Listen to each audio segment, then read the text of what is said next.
In road construction, before asphalt is being laid, we apply prime coat using a special bituminous liquid, and one of the most common is MC1. Let me tell you a secret.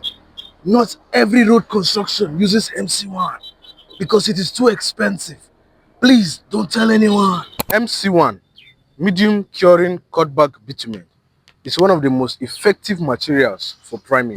It is produced by blending penetration grade bitumen with kerosene, reducing viscosity for deep penetration, surface sealing, and particle binding. Priming is the process of spraying light bitumen liquid on the base layer. Its job is to seal the surface, bind loose particles, and prepare the road to receive asphalt.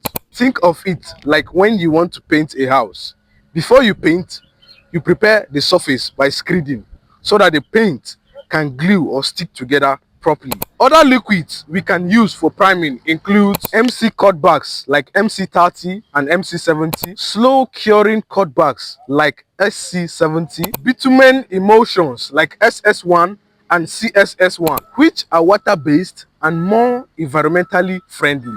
All of these have one purpose: to penetrate, to seal, to bind, and to bound the base layer or loose particles and prepare the road for asphalt.